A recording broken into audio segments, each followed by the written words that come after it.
माता भगिनींसाठी आनंदाची बातमी आहे. मुख्यमंत्री माझी लाडकी बहीण योजनेसाठी अर्ज जो आहे तो उपलब्ध झालेला आहे.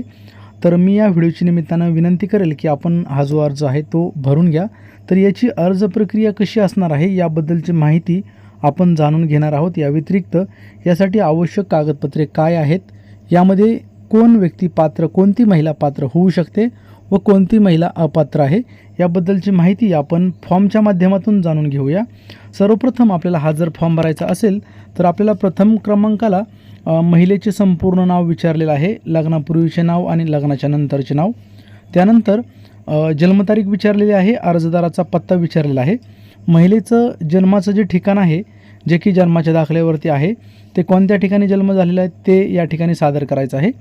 या व्यतिरिक्त आपल्याला मोबाईल क्रमांक, आधार क्रमांक जोडायचा आहे. शासनाच्या इतर विभागामार्फत राबवण्यात येणाऱ्या आर्थिक योजनेचा आपण लाभ घेतलेला आहे का व त्याच्यामध्ये महिन्याला आपल्याला किती रक्कम मिळते हे विचारलेलं आहे. आपल्याला वैवाहिक स्थितीच्या समोर विवाहित, घटस्फोटित, विधवा, परित्यक्ता आणि निराधार असा उल्लेख केलेला आहे ते या ठिकाणी आपल्याला लिहायचं आहे. अर्जदाराचा बँकेचा खाते क्रमांक, आपल्या आधार क्रमांकाला बँक लिंक आहे का हे विचारलेलं आहे. यानंतर या फॉर्मवरती आपला अर्ज कोठे सादर करायचा याबद्दलची माहिती सादर केलेली आहे. नारी शक्ती प्रकार यामध्ये अंगणवाडी सेविका आहे, अंगणवाडी मदतनीस आहे, पर्यवेक्षिका आहे, ग्रामसेवक आहे, वार्ड अधिकारी आहे, सेतू सुविधा केंद्र, सामान्य महिला. आणि या ठिकाणी आपल्याला जी कागदपत्र आहेत ती कोणती सादर करायची आहेत. आपल्याला आधार कार्ड आहे, आपल्याला डोमासाईल किंवा जन्म दाखला आवश्यक आहे, उत्पन्नाचा दाखला, अर्जदाराचे हमीपत्र, बँक पासबुक आणि अर्जदाराचा फोटो एवढी कागदपत्र आवश्यक आहेत. आता यामध्ये जन्मतारखेचा दाखला, डोमासाईल यामध्ये शासनाकडून शिथिलता आणण्याचा प्रयत्न करत आहेत. या व्यतिरिक्त तहसीलदार साहेब यांचा उत्पन्नाचा दाखला यावरती देखील शासनाकडून स्टडी चालू आहे, परंतु सद्यस्थितीला मी सांगितल्याप्रमाणे एवढी कागदपत्रे आपल्याला आवश्यक आहेत. आपल्याला हा जो अर्ज आहे तो पूर्ण भरून आपल्याला अंगणवाडी सेविका केंद्र, ग्रामसेवक किंवा सेतू केंद्रामध्ये सादर करायचा आहे.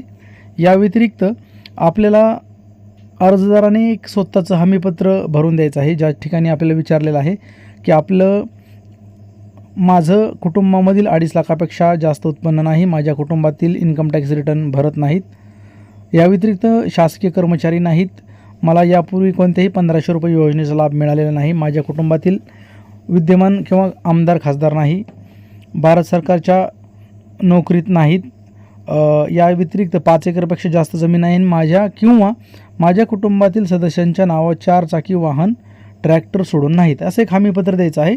आणि हे जे सर्व कागदपत्र आहेत आपल्याला एकत्र जोडून अंगणवाडी सेविका किंवा माही सेवा केंद्र यांच्याकडे सादर करायचे आहेत. त्यानंतर माही सेवा केंद्र चालक यांच्याकडून सर्व कागदपत्रे पडताळणी केली जातील व ती ऑफिशियल वेबसाईटवरती किंवा नारी शक्ती ॲपवरती ती कागदपत्रे अपलोड केली जातील. आणि मग कागदपत्र अपलोड केल्याच्यानंतर याची पोच पावती म्हणून फॉर्मवरती दिलेली शेवटची जी पावती आहे ती आपल्याला अर्ज स्वीकारणारा व्यक्ती सही करून सादर करणार आहेत. तर ही कागदपत्र जो व्यक्ती घेणार आहे याची संपूर्ण जी जबाबदारी आहे फॉर्मची ही त्या व्यक्तीवरती असणार आहे. त्यासाठी जो अर्जदार अर्ज सादर करत आहे त्या अर्जदाराची सर्व अचूक माहिती केंद्रचालकाला किंवा अंगणवाडी सेविकेला घेणं बंधनकारक आहे. तर अशा प्रकारे आपण स्क्रीनवर दिलेला जो फॉर्म आणि याची संपूर्ण जी माहिती आहे ती उपलब्ध करून दिलेली आहे. त्या पद्धतीने आपण उद्यापासून आपली अर्ज भरण्याची जी प्रक्रिया आहे आपण जवळील अंगणवाडी सेविका किंवा सेतू केंद्रामध्ये करू शकता. याचं जे ॲप आहे सद्यस्थितीला लॉन्च करण्यात आलेलं नाही. उद्या प्ले स्टोअरवरती हे जे ॲप आहे ते सादर केलं जाईल आणि त्यानंतर मग युजर आय डी पासवर्डच्या माध्यमातून केंद्रचालक आपले जे अर्ज आहेत ते भरून देतील व अर्ज करण्याची तारीख जी आहे ती 15 जुलै 2024 शेवट असणार आहे आणि 15 ऑगस्टला खात्यावरती जे पैसे आहेत ते जमा होणार आहेत. तर अशा प्रकारची एक अधिकृत माहिती आपल्यापर्यंत उपलब्ध आहे. आणखी जशी माहिती उपलब्ध होईल आपल्याला शेती.महाराष्ट्रयोजना.in या वेबसाईटवरती माहिती मिळेल. अशाच माहितीसाठी आपण आपल्या टेलिग्राम ग्रुपला जॉईन व्हा. आपल्या या डिजिटल अभिजित ऑफिशियल या यूट्यूब चॅनलला देखील आपण सबस्क्राईब करून ठेवा. तर अशाच प्रकारचे अपडेट आहे, नवीन अपडेट उपलब्ध झाली तर आपल्यापर्यंत सादर कराल मित्रांनो.